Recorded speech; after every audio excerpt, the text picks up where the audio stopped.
Narieta je pasal arkanu sholat ari pirang-pirang rukun sholat sabata asaro eta aya 17. Al awal wari anu kaijina niat eta niat asani ari anu kaduana takbiratul ihrami eta maca takbiratul ihram. Asalisu ari anu katiluna kiamu eta ngadeg alal qadiri ka anu kawasa. Fil fardi dina salat fardu arobi wari anu kaupatna qiraatul fatihati eta maca surat al-fatihah. Al-khamis wari anu kalimana ar-ruku eta ruku. Asadis wari anu kagenepna atumaninatu eta tumanina fihi dina ye ruku. Asabi wari anu katujuna al-i'tidalu eta i'tidal. Asamin warin kadalapana tumanina tu eta tumanina fi dina itidal atasu warin kasalapana sujud eta sujud marrotaini kalawan dua balikan. Al asir warin kasapuluna tumanina tu eta tumanina fi dina itu sujud. Al hadi asar warianu kasabelasna julus eta calik baina sajdataini di antara dua sujud. Asani asar warinu ka-12 na tumanina tu eta tumanina fi dina julus. Asalisu asar warinu ka-13 na atasyahudul akhiri eta maca tasyahud akhir. Arobi asar warinu ka-14 na al-qudu eta calik fihi dina tasyahud akhir. Al-khomisu asar warinu ka-15 na as-sholatu eta maca sholawat. Ala nabi ka kanjeng Nabi Muhammad sallallahu alaihi wasallam fihi dina itu tasyahud akhir. Nah, lulusnya.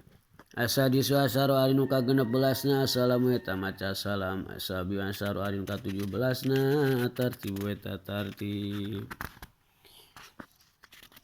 Pasal niat. Paslun ari eta hiji pasal aniatu ai niat salah sudarojatin eta aya 3 pirang-pirang tingkatan. Ingkana tegas lamun kabuktian naon as-sholatu sholatna fardon eta sholat fardu wajabatah wajib naon qasdul fi'li ngamaksud migawe wa tayyinu sareng nangtukeun wal fardiyatu sareng nyebut ka farduan wa ingkana jeung lamun kabuktian sholatna nafilatan eta sholat sunat muaqqatatan anu di waktu-waktu arotibatin seperti sholat sunat rawatib audati sababina tawa nu ngabogaan sabab wajabatah wajib naon qasdul fi'li ngamaksud migawe wa tayyinu sareng nangtukeun wa in kana cing lamun kabuktian salatna nafilatan eta salat sunat mutlaqon anu mutlak wajabatah wajib naon qasdul fi'li ngamaksud migawe faqatu hungkul al fi'lu ari ngamaksud migawe teh usolli eta lafat usolli wa tayyinu jeung ari nangtukeun dohron eta lafaz dohron au asron atau lafaz asron wal fardiyatu jeung ari nyebut ka farduan fardon eta lafaz paslun ari eta hiji pasal surutu takbiratul ihrami ari pirang-pirang syaratna maca takbiratul ihram sita tasaro eta aya 16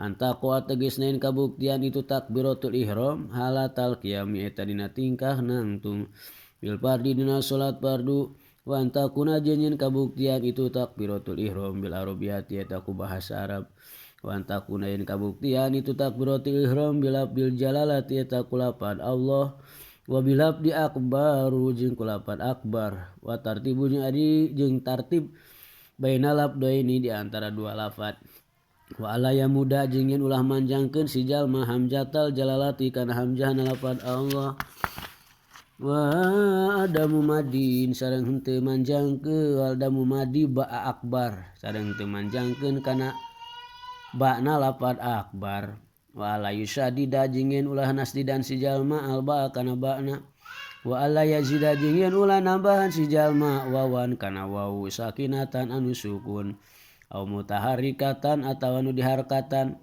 bainal kalimataini di antara dua kalimah wa ala yazida jeung yen ulah nambahan si jalma wawan kana wawu qoblal jalalati sameme lafaz Allah wa alla yakifa jeung yen ulah cicing si jalma ulah repe jalma baina kalimatai takbiri di antara dua kalimah takbir Allah jeung akbar waqfatan kalawan repe tawilatan anu panjang atu lila wala qasiratan jeung ulah anu sakedeung wa yusmi ajing yen meredeng si jalma nafsu ka dirina si jalma jamnya hurufiha kana sakabeh pirang-pirang hurufna takbiratul ihram wa duhulul waqti jeung asup waktu fil muaqati dina salat nu di waktu-waktu wa iqauha jeung nibakeunana ti takbiratul ihram halal istiqbali dina tingkah keur madep ka kiblat wa ala yakhila jeung yen ulahnya nyela si jalma biharpin ku sahuruf min hurufiha tina pirang-pirang huruf takbiratul ihram wa tahiru takbiratil makmumi jeung ngahirkeun takbirna makmum an takbiratil imami tina takbirna imam.